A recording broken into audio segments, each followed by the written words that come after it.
নমস্কার বন্ধুরা, নমস্কার। দেখো, আমরা আজকে যে বিষয়টা নিয়ে আলোচনা করব, আমরা ইদানিংকালে দেখতে পাচ্ছি গত 2-3 বছর ধরে যে তদন্ত চলছিল তাতে কিন্তু স্কুল সার্ভিস কমিশনের একটা রায় এসেছে 26,000 জন চাকরি বাতিল।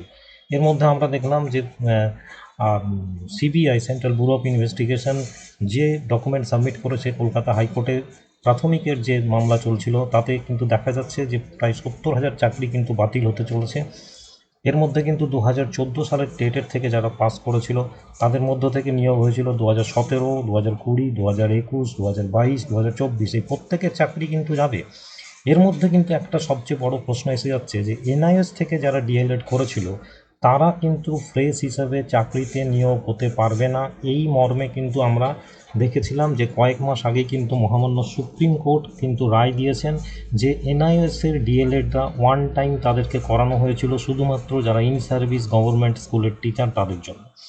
কোনো প্রাইভেট স্কুল থেকে বা ব্যক্তি মালিকানার স্কুল থেকে যারা এনআইএসের ডিএলএড করেছিল তারা কিন্তু অ্যাজ এ ফ্রেশ ক্যান্ডিডেট নতুন চাকরি পাবে না। অথচ আমরা দেখলাম এই তৃণমূল পরিচালিত সরকার দ্বারা জালিয়াতি করে প্রাথমিক স্কুলের শিক্ষকের চাকরি দিয়েছে প্রায় গত 10 বছর ধরে, প্রত্যেকটাই জালিয়াতি করে। এর মধ্যে অন্যতম জালিয়াতি হয়েছে এই এনআইএসে যারা ডিএলএড তাদেরকে কিন্তু চাকরি দেওয়া হয়েছে 2020 সালে, 2021 সালে সেকেন্ড ফেজে যখন চাকরি দেওয়া হয়েছিল, সেই 32,000-এর পরে যখন 16,500 জনের চাকরি দেওয়া হলো, সেই সময় কিন্তু অনেক এনআইএসের থেকে যারা ডিএলএড করেছিল তারা বিভিন্ন বাবা কাকার প্রাথমিক বিদ্যালয় আছে, তারা বাড়িতে ব্যক্তিগত স্কুল চালায়, সেই স্কুলে তারা ইন সার্ভিস টিচার হিসেবে তারা অ্যাডমিশন হয়েছিল, সেটাও জালিয়াতি করে অ্যাডমিশন হয়েছিল। এনআইএসের পোর্টাল থেকে জালিয়াতি করে তারা ভর্তি হয়েছিল এবং সেই এনআইএসের ডিগ্রিটা যখন তারা পায়, ডিপ্লোমাটা, সেটা নিয়ে পরবর্তীকালে কিন্তু তারা নিয়োগ হয়েছে।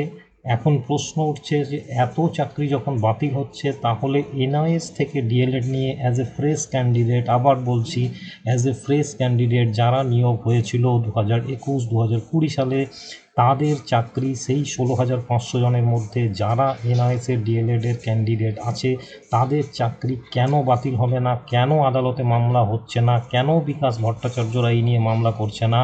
এত মামলা হচ্ছে, অজস্র মামলা হচ্ছে, 350 স্কুল সার্ভিস কমিশনের মামলা, অথচ এনআইএস থেকে ফ্রেশ ক্যান্ডিডেটরা এখনও জালিয়াতি করে চাকরি করছে এবং জনগণের ট্যাক্সের টাকা থেকে তারা বেতন নিয়ে যাচ্ছে।